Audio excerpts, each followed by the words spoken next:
Good morning. Welcome to the Rotary Club of Hudson. My name is Marilyn Orr, President of the club, and we are thrilled to have you join us today. This meeting broadcast is available on HCTV, as well as our Rotary of Hudson YouTube channel and Facebook. Our club meets weekly using this digital platform, Zoom. When we meet in person, it's at Laurel Lake Retirement Community for breakfast. We hope to get back to that soon. We meet most Wednesday mornings from 7:15 to 8:30 a.m. So come out to join us for a meeting. We would love to have you as a guest. To learn more about Rotary, our club, and the impact we are having on our local community and the world, please visit our website, rotaryhudson.org. So enjoy this meeting today and help us share the message that Rotary opens doors of opportunity. And we're ready to go. Good morning, everyone. Welcome to the Rotary Club of Hudson. I'm Ron Strobel, the Sergeant at Arms. Our invocation this morning is by Father Joe Boisel. Good morning, everyone. This is a prayer from the Book of Common Prayer for the whole human family. Let's pray together. Oh God, you made us in your image. Look with compassion on the whole human family. Take away the arrogance and hatred which infect our hearts. Break down the walls that separate us. Unite us in bonds of love. And work through our struggle and confusion to accomplish your purposes on earth, that in your good time all nations and races may serve you in harmony around your heavenly throne. Amen. Amen. Thank you, Father Joe. And to lead us in the pledge and the four-way test, Bill Herman. Morning, everyone. I pledge allegiance to the flag of the United States of America and to the republic for which it stands, one nation, under God, indivisible, with liberty and justice for all. And for the four-way test, is it the truth? Is it fair to all concerned? Will it build goodwill and better friendships? Will it be beneficial to all concerned? Thank you, Phil. And it's amazing how well this alphabetical order of going down the list is working out. I don't know why I couldn't think of it years ago, but thanks to everybody that's picking it up in their turn. So it's been great. And now our president, Marilyn Orr. Well, Ron, we only know that it means with age comes wisdom, okay? So it is a great idea. Everyone gets an opportunity to do this. So anyway, good morning, Rotarians and guests, and a special welcome to Dr. Patricia Getz, who is with us again this morning. Dr. Getz is checking us out, considering becoming a Rotarian with our club. So again, welcome to Dr. Patricia Getz. Immediately after this meeting this morning is the regularly scheduled Club Board of Directors meeting. It's anticipated to run until approximately 9:30. Any active Hudson Rotary Club member is invited to stay on and to join the meeting. And also this morning, the Hudson Rotary Foundation is calling a very short meeting today. Special congratulations go out this morning to Hudson Schools Superintendent Phil Herman and to City School Treasurer and CFO Philip Buto. The U.S. News and World Report is in for the best high schools in Ohio, and Hudson ranked at number 10 in the top 500 for the entire nation. So how awesome is that? We are getting an excellent deal for our tax dollars, I'll tell you. And we know, of course, that our schools are one of the things we're proudest of.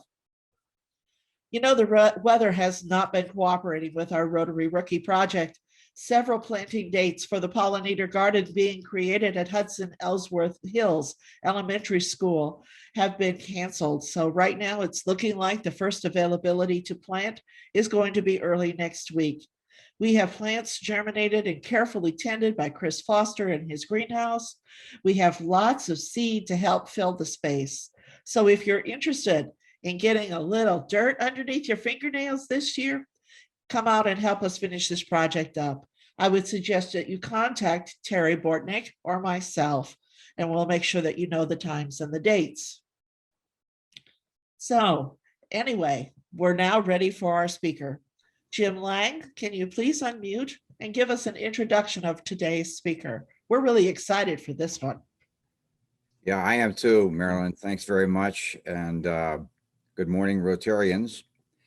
This morning we have Ross Binnie as our speaker, who currently holds the position of Chief Brand Officer of the Cleveland Orchestra, first joining the organization as Chief Marketing Officer in February 2010. He also holds the title of Director of Center for Future Audiences. The center was established in October 2010 through a donation from the Maltz Family Foundation with the single goal of creating the youngest audience of any symphony orchestra. With over 25 years experience, Mr. Binnie has worked with arts organizations throughout the United Kingdom, United States, and Canada, including both commercial and nonprofit sectors of the arts and entertainment business. He's led divisions of both marketing and fundraising. At the Cleveland Orchestra, he directs all sales, branding, and communication strategies. Mr. Binnie has extensive teaching experience, specializing in courses of nonprofit business management as well.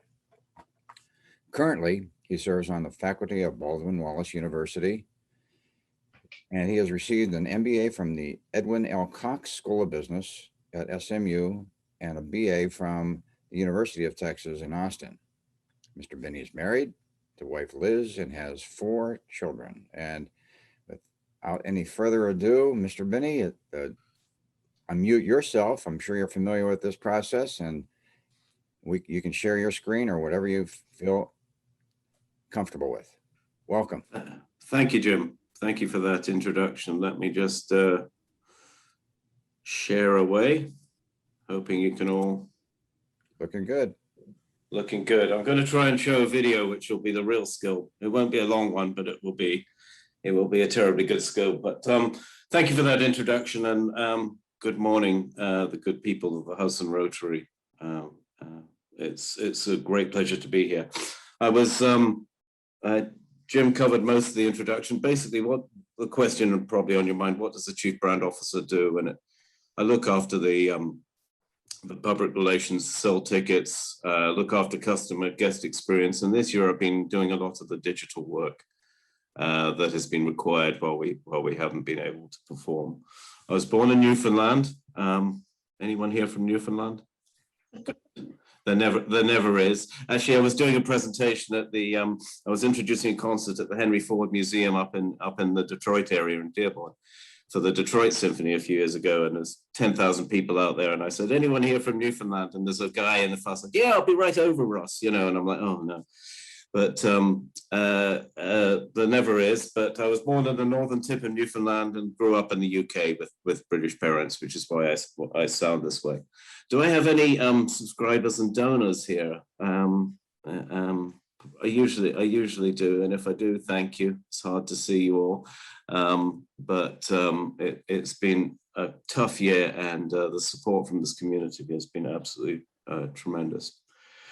My goal today is I'd like to give you a brief background and a history of Blossom, give you some history about Blossom, and then talk about summer fun that we're going to have by going back to concerts and run through the concert schedule for you to hope there's something that you want to come and see and pique your interest in some of the great performances we're going to have this year. The easiest way to describe what I'd like to do is actually to stop sharing the screen right now and cut over to my video. One hint when you do the video sharing, there's a little box that you click to say, Share the sound. Share the sound, yes. Yeah. So let me share this. It's just a very short promo video that we've made about coming back to Blossom.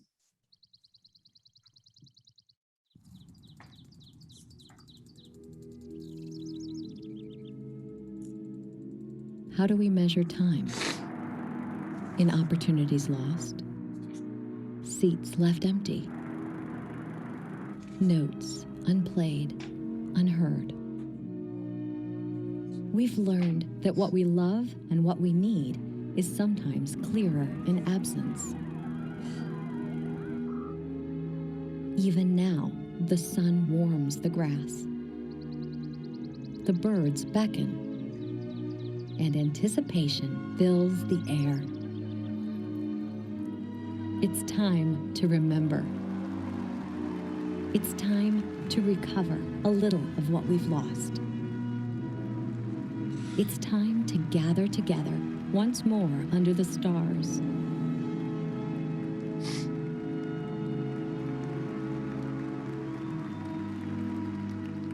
Time to blossom.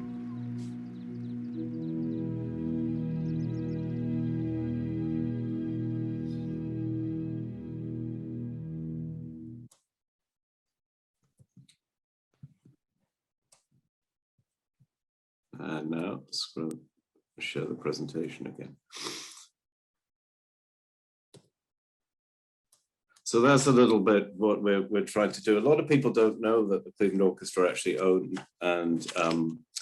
Blossom, and we work with Live Nation. We lease the rock concert business out to Live Nation to program that with us. And we built this building back in 1968. So I want to just run through a little bit, and I've got some great old photos to share with you about why we built Blossom in the first place, and some of the original shots of it being constructed, which I think are fascinating. If I can. So back in the late 60s, when George Zell was the conductor, a lot of orchestras weren't full-time. In fact, only Boston, Chicago, and Philadelphia were full-time orchestras, i.e. paying their musicians for 52 weeks a year. And George Zell was getting a reputation after a couple of very important, impressive European tours of the quality and sound of this orchestra, and wanted to make this orchestra, which wasn't full-time at that time, for a year-round, put the musicians on a year-round contract. And in order to do that, he needed to build a summer venue. So the idea of Blossom was born back in the early 60s, and 80 sites were looked around for what would be a suitable location for an outdoor venue. And in the end, the site was chosen in the national park, in the Cuyahoga Valley National Park, as you know, just around the corner from Hudson. And this is the Zoom equivalent of a helicopter landing. Look at the size of this helicopter, and 3 people get out of that thing. I don't know how they got in the first place, but that's George Zell, Lewis Lane, the assistant conductor, and William Gould, who was the consultant on scouting some of these sites for the project. There's George Zell and the acoustician, Christopher Jaffe, looking at the maps of the location. And then we see the first renderings of a design that was for what the architects in this photo. The acoustician is Christopher Jaffe holding the rod there. Next to him is Lewis Lane, the assistant conductor, the infamous George Zell, looking stern as ever, and Peter Van Dyke, the architect of the facility, is on the right there. Here's some of the early renderings of the space, and you'll see lots of water was planned early on, and lots of a park area, and probably the entranceway is down in this corner, what we know it is today, with a design for a bridge. And further drawings of the space.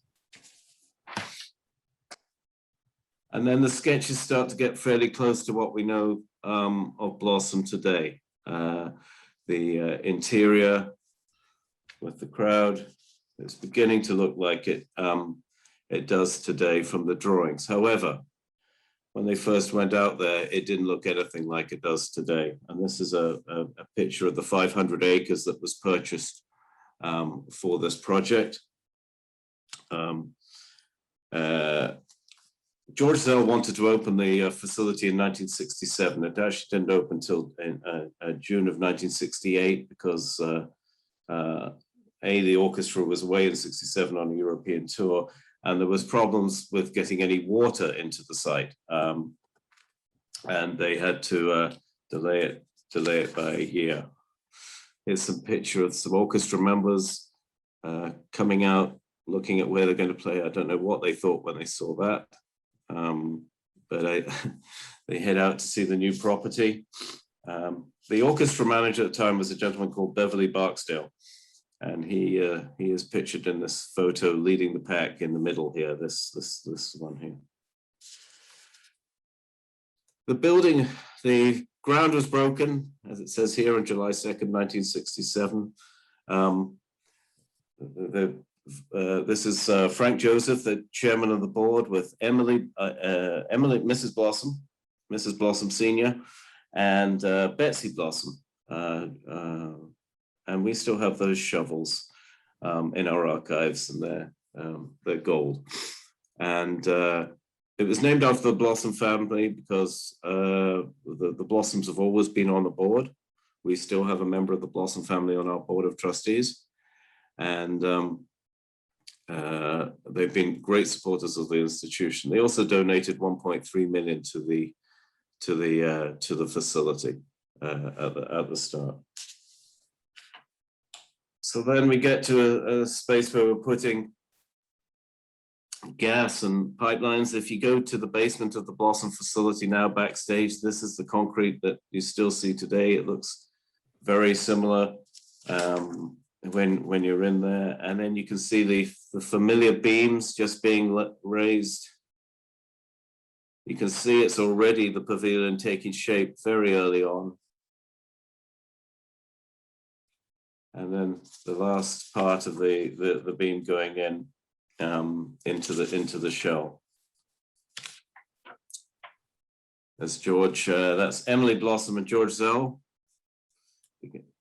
supervising. George Zell spent an enormous amount of time supervising this project. I think he did. I think he did with everything he did. And then we move to color in with the architect Peter Van Dyke. Seeing them both smile is a good thing. And you can see now that the pavilion and the lawn here would be, the lawn would be over and this over here, not yet developed, but we can see that the construction is really taking shape. Putting a roof on, putting some seats into the original shell, building out the pit, and then getting the seats in. So when Blossom opened, there was 4,600 seats. Today there's 5,700, which we'll address in a minute with the renovation that took that happened in 2001, and there was 15,000 people allowed on the lawn. And it's one of the larger outdoor venues that an orchestra owns in the country. There's 1,250 tons of steel. Sorry, there's I don't know, 12,000 cubic yards of concrete sounds like a lot, but I don't know. But the roof is a 2-acre roof. That's 2 acres worth of roofing. And back then, the slate roof wasn't on, and you can see security. You know, the musicians would park down this end. They still do. This is a musician's entrance onto the stage. The audience security wasn't exactly the same as it needs to be today. And a very low key setting for that. Just a couple of other points. Steele's Corners Road was a dirt road when this first opened. In fact, the day before, I think it's a week before Blossom was due to open, they paved it for the first time. And there's lots of logistics with people spending hours looking for their cars because there was no lighting in the parking lots. It's still not good enough. It's one of the things we're working on going forward. But there was lots of logistics that exist today that weren't available in the first when we opened. Finally opened in July 1968. Again, Frank Joseph on stage with Emily Blossom this time. After the national anthem, they gave some speeches. The program was Beethoven's Ninth and Beethoven's Consecration of the House, starring in this occasion Phyllis Curtin, Jane Hobson, Ernest Heifliger, and Thomas Paul singing the Beethoven Nine to what appears to be a very, very full house. We've had some famous conductors come through Blossom over the years: Copland, Bernstein, of course, John Williams, along with Mamie Yerby, Zinman, and Steinberg. Perhaps our most famous conductor was in 1983 when Big Bird got to give it a go. He actually conducted two pieces badly and has never been invited back. All the famous artists have come through on the classical side too. The Yo-Yo Mars, he comes almost every year for us, or every other year. Josh Bell, Garrick Olson's coming back this season. Isaac Stone and Jesse Norman, just to name a few, have been through the Blossom experience. And on the rock side are some of the great names of rock, and Barry Manilow are on the list. Led Zeppelin actually hold the facility record, and it is estimated to be somewhere north of 30,000, and our venue capacity is 19,200. So that must have been an absolute awful mess. And maybe, I don't know, was anyone there? Was anyone at the Led Zeppelin concert there in the 70s? That there was 30,000 people there, so I don't know how you possibly do that. Since then, we've had to tighten up on the capacity numbers for sure. And then in 2001, 2000 to 2003, we did further redevelopment, new water main, sound system, the road system, tried to improve some parking. If there's one complaint I get most about in my job about going to Blossom, it's usually parking related or road related. Getting in and out has never been easy. That said, coming from the UK and going to places like Wembley Stadium or Glastonbury, Blossom is terrific, let me tell you, compared to a lot of those spaces. So, but we during this renovation, we actually built some restrooms, added dressing rooms. The capacity was changed, and this is where they added the slate roof. You can see some of the new grading. The seating capacity in the pavilion went up by 1,000 to 5,700, and the lawn capacity was reduced to 3,500. And you can see here they're putting the slate roof on. This is the biggest slate roof in the country, I believe. This is now the familiar look of what you see at Blossom. And this is where we added the entryway gate, not the rickety wooden one on the left, but the concrete bridge over into the main entrance of Blossom as you see it today from the parking lots. So let's fast forward to 2018. We had record crowds in 2018 for that season. It was the 50th anniversary. And I can honestly say, never has Blossom been as popular as it is today. And a lot of people tell me, excuse me, that classical music is not what it used to be and not as popular. I mean, our crowds at Blossom are as popular today as there's ever been in our history. So that's gratifying. And if the demand in 2021 is anything to go on, I can see us bouncing back. That said, 2020 was the year without. We had to move into a digital world. We created a a platform called Adela. We've made concerts from Severance Hall digitally.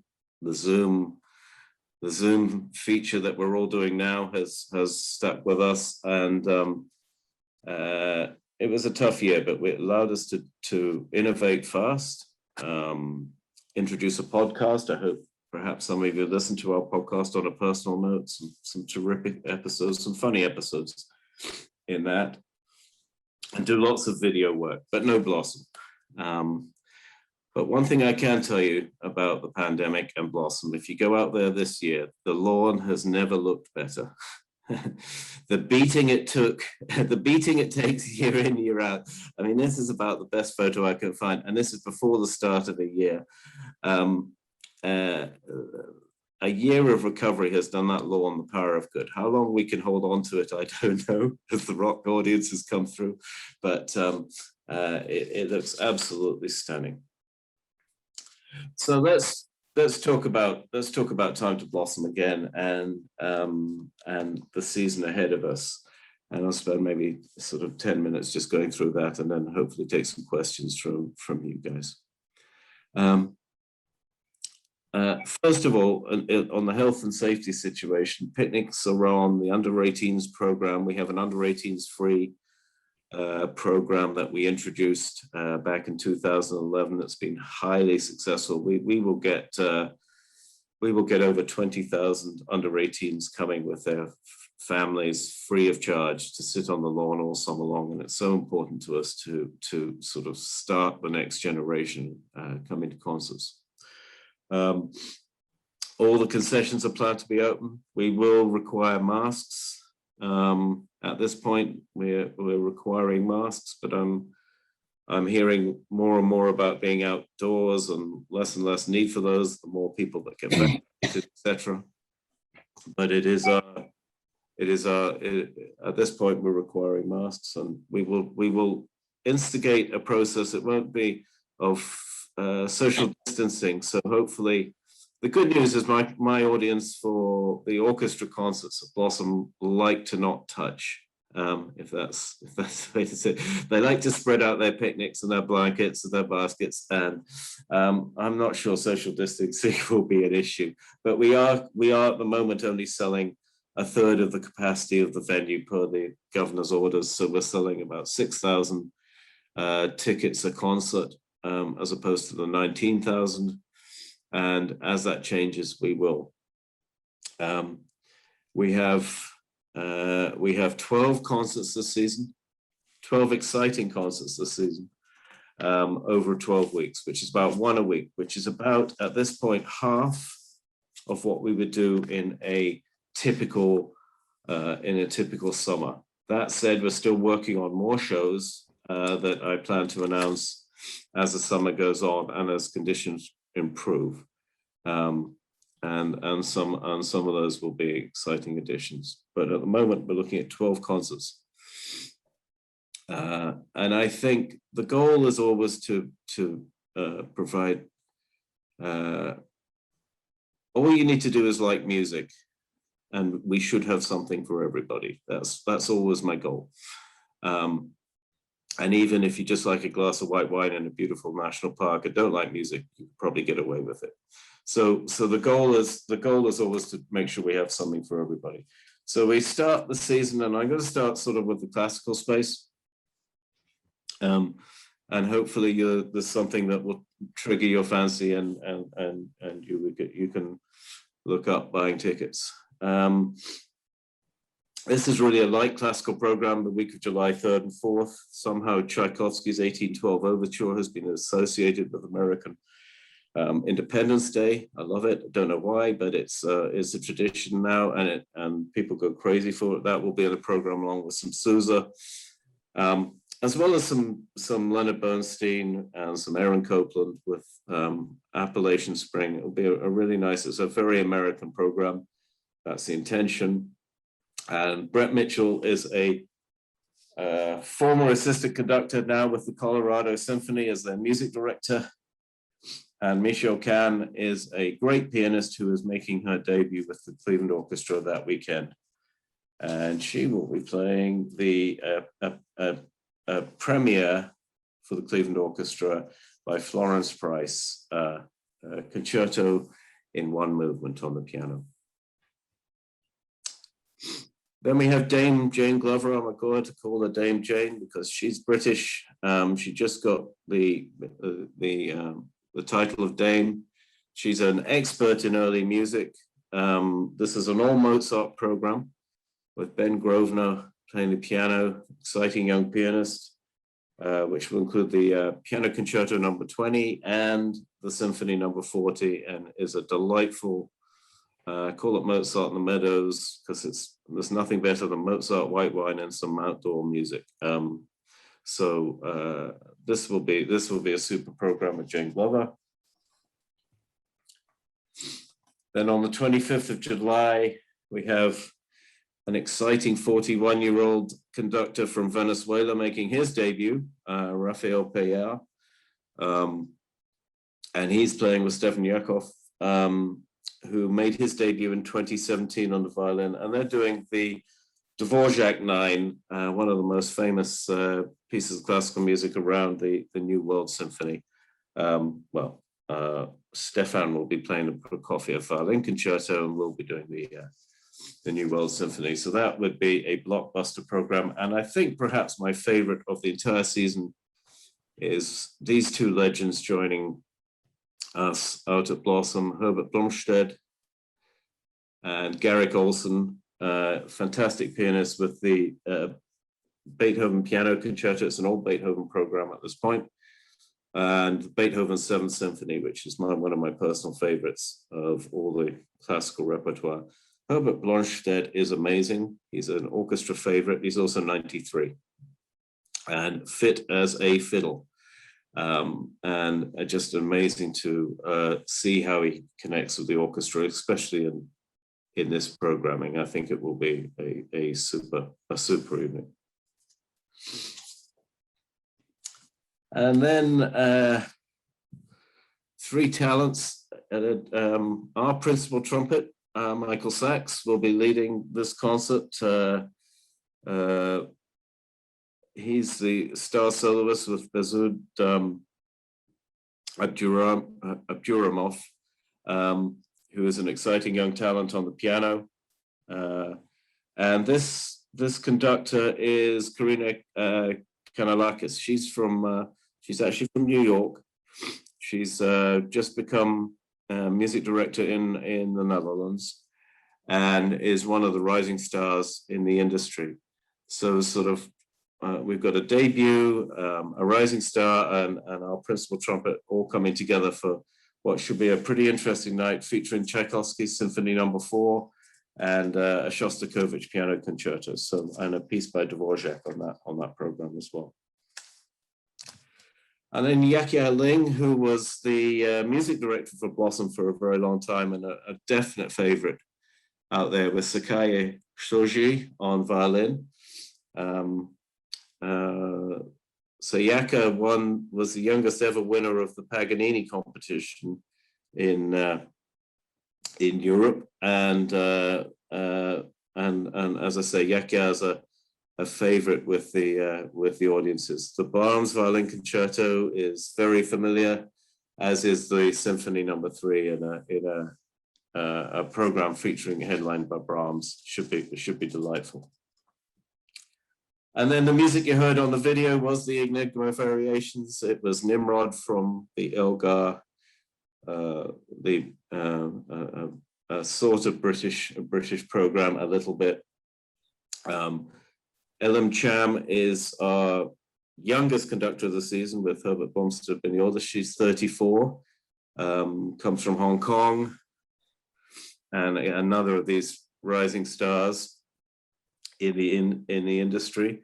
Jonathan Biss comes out of New York, performed with the Cleveland Orchestra in Severance Hall before, but never out at Blossom, and is an unbelievable pianist with some of the, I don't know if you can see his hands there, but he's got some of the biggest hands I've ever seen. That covers more piano than you can imagine one person could ever do. It's just amazing to watch.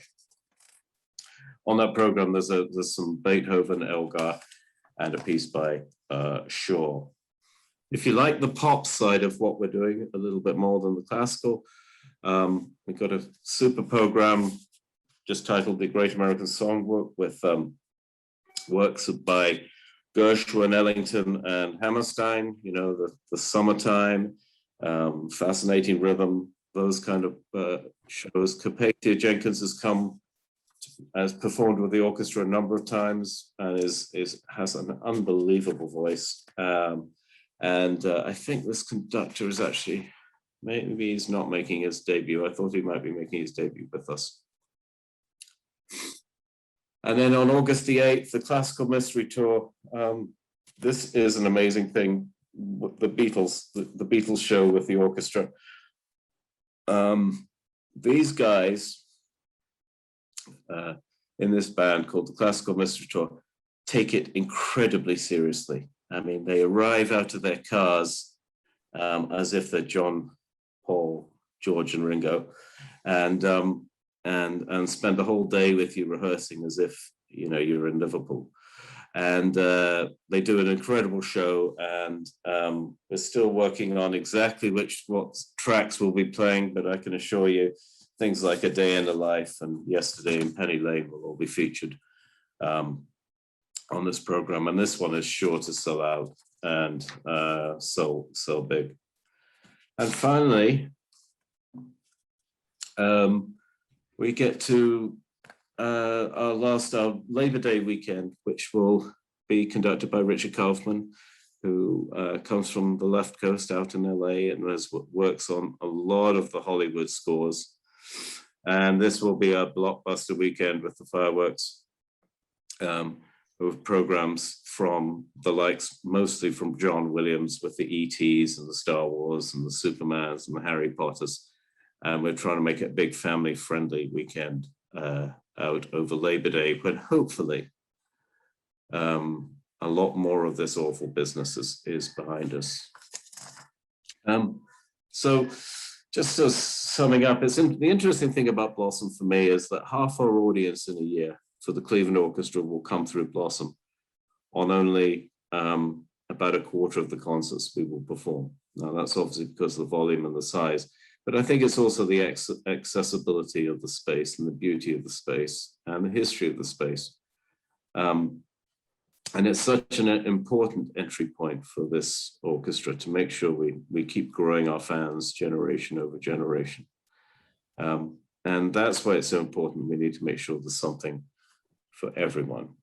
So at that point, I think I should probably stop. Looking at the clock, it's about 8:10, and I wanted to give you some time to ask me any questions. And first of all, let me thank you for taking the time to hear me out. Okay, normally the way that we work this is that questions will either come through the chat or will be directly asked. And I have a comment. I'd like to congratulate you on the number of female conductors that you're bringing in. Is there a concerted effort to try to do that? Yes and no. Thank you for noticing. That's the first thing. We're hopeful. We haven't done enough. We haven't done enough on this. I did some research recently. There have been nine previously in the first 50 years, and we're doing 3, maybe 4 this year. I can think of 3 straight off the bat. I think it's 3, which is a quarter of the show. We need to do better with our diversity. We need to do better with our female conductors for sure. And we are making an effort to look for the best talent. Blossom is a great point for us to meet people, our artists, for the first time. And it's a great space. And these artists are now pouring through. The female conductors are now pouring through the system, and it's a sort of natural. So part of it's natural that female conductors are pouring through the system, and part of it is us making a concerted effort to look for them. So hopefully this will continue. This will continue, and when we announce our 7th season in a couple of weeks, you will see the same. You will see the same thing happen. Excellent. I have another question about the makeup of your orchestra. Baby boomers are coming into their 60s, 70s, and are you seeing much turnover in the orchestra itself? That's a great question. Franz Welser, our music director, has been in place now. This will be his 20th severance season starting in the fall, and has replaced about a third of the orchestra through retirement, right? So he's chosen about a third of the orchestra, which is quite a lot. And therefore, the orchestra is a lot younger than it was 20 years ago. Is the composition changing? The composition is changing. There is more people coming out of music schools now than there is jobs for sure. There's far more people coming out. I mean, a lot of them work in administration like myself, because we're not good enough. And therefore, the composition is changing. It's far more, there's far more people coming from Asia, for sure. And there's far more diversity coming through in the composition of the orchestra. The problem with an orchestra like the Cleveland Orchestra, it is very likely it is the last orchestra job you will get.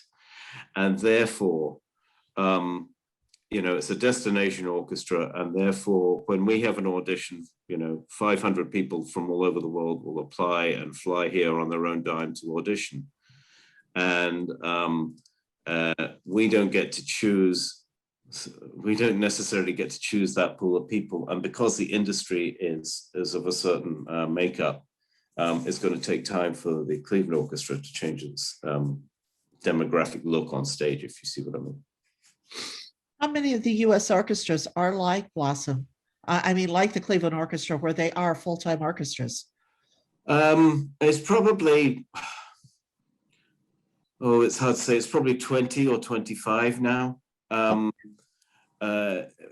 It's a lot of orchestra, but an orchestra like Detroit that I was at from 1999 to 2010 before I came down here, we were full-time. They're not anymore, right? Their summers are sort of excused now. There are still concerts that they play, but they're not required to play them. So it's probably higher than that now I think about it. It's a tough business to have a year-round. You need a great fundraising support base to be a year-round orchestra. And that's why you see so many summer music festivals with so many orchestra members from all over the country, including our own, who aren't working that week, who go to festivals, but a lot of those musicians are picking up summer work.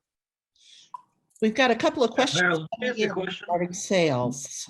One of our members currently has a long ticket book. How's it going to work going to a concert? How do they find out if there's room? Until after they park, take their cooler and chairs to the gate? Will they be admitted, or how is this working this summer? Absolutely. How is it working? Yeah, I was doing some radio interviews recently about this, and the logistics are a bit tougher. So we have at this point 29,000 lawn ticket books. Ooh. No, 2,900 lawn ticket books out there. There's 10 tickets in a book, which is 29,000 liabilities, if you like, from last summer, right? We are not selling anymore, because right now 29,000, if you multiply that by 12 by 4,500 is more than we have capacity for. So we're relying a little bit on the fact that capacities will increase. And when we do that, we'll work out if we can sell any more. That said, if you had a book last year and you donated it kindly back to us and you want to come again this year, we will sell you a book at last year's prices. But all last year's ticket books are good for this entire summer. We will be actively going out on our website, and you can pre-book with your lawn tickets. You don't need to walk up and just exchange them. You can go through the ticket office in advance. So if you're going, I suggest you you decide maybe a day or two before, and don't worry about the rain insurance part of waiting till the last minute, and exchange your tickets in advance, or at least call the ticket office and they'll tell you it'll be fine. I suspect for most of the classical shows, it will be okay regardless. I would worry about the John Williams weekend shows. I would worry about the Beatles show. I'd worry about July 3 and 4. And I might well worry about that Beethoven concert I was talking about too. And maybe the Mozart. But that said, I promise you, I've just had a go at all my teams, that if anybody walks the 2 miles up from the parking, from the grass lots with the lawn ticket books and we don't let them in, I'm going to be fizzing mad. Because that would be the worst thing you could possibly do, to schlep all that way up there and then be turned away. But our website will be active on each show about how many tickets are available and whether it's a sort of red, yellow or green situation for going. But we'll do everything we can to get everybody in for sure. That said, sales, I think there was a question about the sales so far this year. That said, the sales have been unbelievably exciting. There is pent-up demand, that's all I need to say. And because our pavilion has a reduced capacity from 5,000 down to 1,600 or so, and we're spreading people out, those seats are being snapped up. People are exchanging their lawn tickets in advance. And I don't know if it's just high demand, and I'm sure the demand hasn't necessarily gone up. I think people are just making their purchase decisions earlier. But this is going to, I mean, it's definitely a thing. You know, 45% of the audience turns up on the day for us. So we'll look at our advanced figures and then we know we can at least double them based on a nice sunny day. If it rains at 4 o'clock, that's the worst thing that can happen. So when it rains at 4 o'clock on a Saturday, you can all think to yourselves, Ross is having a bad day. 4 o'clock, it seems to be the decision point for whether it's a go or no go situation. Yeah, George. Marilyn, ask Yes. a question. Ross, George Snyder, you were my guest here on your 50th anniversary year, so welcome back. Mm-hmm. George, yeah. Question for you. My wife and I have bought tickets for several shows this year. I was curious why the orchestra is only performing on Sundays and not Saturdays. It seemed, especially with reduced capacity, why not play both weekends? Both days of the weekend. An interesting technical answer is about to come back. It's all to do with orchestra services. And orchestra services, we get a certain, by contract with the union, we get a certain number in the week. And that works out that it's usually 9. That includes rehearsals and performances, right? But in the summer, we have a different contract and we need to rehearse. And we need to rehearse a certain number of times for certain shows. And I'm not going to get into which is which, but we can't get necessarily into Blossom because of the Live Nation schedule to rehearse early enough to do a Saturday show sometimes. And we were worried that we couldn't rehearse in Severance Hall because we couldn't get enough musicians on stage to do the big shows. And therefore we knew that we could rehearse and Blossom on a Saturday morning, for example, and definitely perform on a Sunday. We couldn't guarantee when we were building the schedule out that we'd be able to get the rehearsal in and the performances off for a Saturday. As things have opened up a little bit and we think we can now start rehearsing in Severance Hall, we can obviously start to do that earlier. But this was announced and I'm not sure I want to change everybody's schedules for you and the audiences until I would rather add shows on a Saturday, and that's what I'm working on. Does that make sense?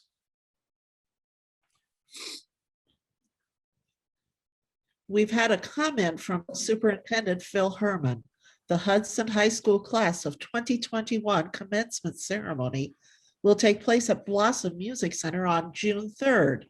A huge thank you to the Cleveland Orchestra for working with us to make the venue available and to provide a space that enables the families of our graduates to attend the ceremony. Oh, that's terrific. That's a wonderful give back to the community. Well, that's great. I think we Really should do, wonderful. one of the things I'd like, I'm so encouraged to hear that, and that's great. One of the things I'd like to do more of is have Blossom as a year-round venue, like connected to the national park a little bit, and find ways to do, I don't know, winter skiing things or something like that. But you know, high school graduations make a ton of sense in that space. It's a fantastic venue for that, and that's great that we can help out. Do you know if the other schools are doing the same? I don't honestly. At this point, I don't, but it makes a ton of sense for sure. We can find out. Well, There are some other schools. I know that Woodridge is there annually, and there are a few other schools looking at that this year, particularly because of COVID circumstances, such a large event. But Ross, if the orchestra would like to play Pomp and Circumstance for us, we'd be glad to make those arrangements too. Absolutely, I'm all over the Elgar, trust me. Yeah, I was just gonna throw it on the school board, our appreciation. There is a cost associated, so, but it's not just a matter of the cost, but the scheduling and putting in, I mean, there's a lot, as Ross indicated, there's a lot of logistics to using that venue. So certainly we appreciate working with them. Well, there is, and working through with Live Nation, you know, they manage the venue for us. And I mean, I'm doing a TV thing out there next week, and the logistics just seemingly enormous from you know, it's just like just stick a morning show out there. It should be easy, but it seems that there's a lot of people that need to be involved. Exactly. But I was just gonna put my voice. I grew up in Highland Park, so we have Ravinia. First, a comment. You know, Ravinia is super popular. It's on a flat land, so unlike Blossom or let's say Wolf Trap, you can't sit out on the grass and actually see the orchestra. So greatly prefer the Blossom venue to my hometown one. But we would have our graduation each year at Ravinia, and it was fantastic. So if there's a way to work this out going forward, I think it would be a great thing. Well, let me nudge people and find out if there's a is this like a first or a regular? I think, did Phil just say it happened before? Or? It's a first. We normally go to EJ Thomas, but again, because of the pandemic and being inside, in order to have a more normal graduation, having an outdoor venue is really what we needed to do. Yeah, no disrespect to EJ Thomas, but some of the legends that have performed on that Blossom stage, the kids would love it. You know what I mean? So it's an interesting point you make about the lawn too. One of my boss was my first boss, Gary Hansen, when I joined the orchestra. Said we have a real problem. We can't get anyone to buy the seats at Blossom. They all want to sit in the lawn. I said, your problem is you got the best lawn in the country. Why would you? And it's it's a very simple equation. So it's a fantastic lawn. It's a great view. It's a super space. We have a question from Ed Sogan about, has there ever been rehearsals open to the public for free or for a fee? I've attended a rehearsal before, and it's fantastic because it's very different from a real concert, but still it's wonderful to see the interaction between the music director and the conductor and some of the people working. Do you do that? Our open rehearsals tend to be a donor benefit and done at Severance Hall for the most part.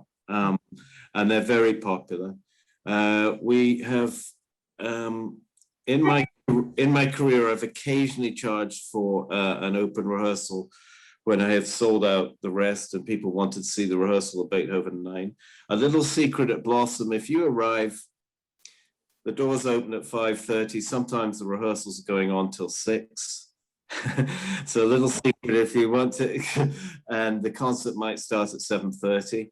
The doors open 2.5 hours before the show, and the rehearsal was always finishing a half hour after the doors open, if that makes sense, the final dress rehearsal. So if you wanted to sneak in for and get the best position on the lawn or whatever, or you'd probably just be able to sit in the seats and hear the end of the rehearsal, you can do that at Blossom for sure, for free. Okay. Excellent. Can I ask a question about Peter Van Dyke? Peter was, of course, the architect. What's the status of Peter? Is he still living? No, he passed a couple of years ago. Okay.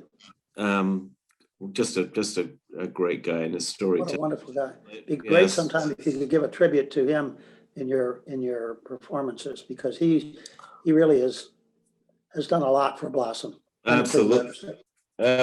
He well, we at Severance we dedicated to him a performance and had a big write up in the program book. But yes, and at Blossom's 50th, we were he was all over the media with his great storytelling. So yes, we miss him greatly. Great.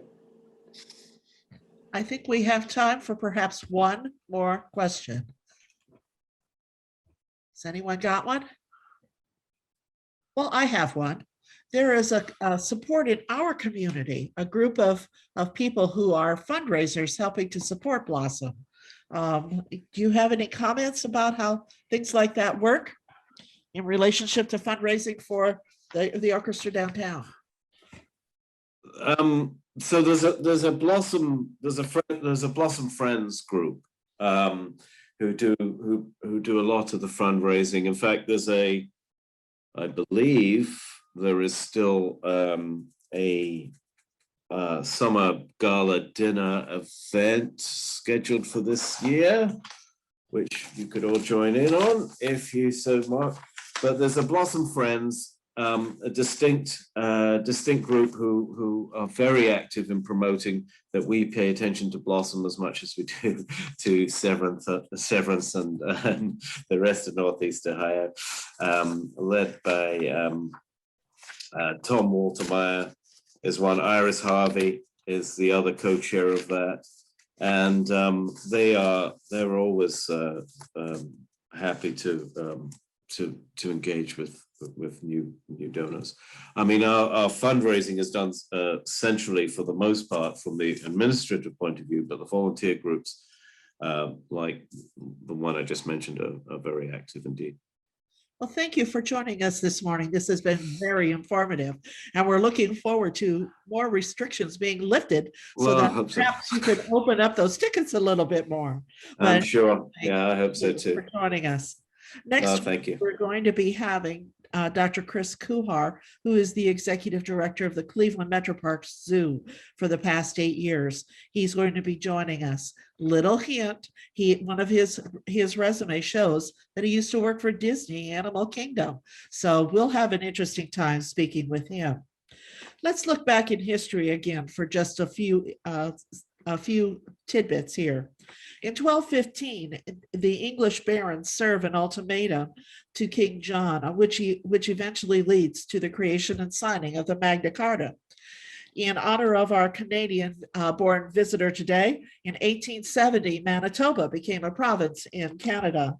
And lastly, in 1942, my cat needs to leave, Nazi U-boats sink an American cargo ship 1.5 miles outside the mouth of the Mississippi River, killing 27 of the crew of 41. The ship was struck by 3 torpedoes at 3:05 p.m. and after burning for 6 hours, it sank. So, it's really interesting to me. We often say there wasn't much that happened within the American, our side during World War II. Yes, there were things that indeed did happen 1.5 miles off the mouth of the Mississippi. So thank you very much for joining us today for a wonderful, wonderful program. And we'll be adjourning and coming back in about 5 minutes or perhaps less with the Board of Directors meeting. So thank you for everyone for joining us today. Thanks, Ross.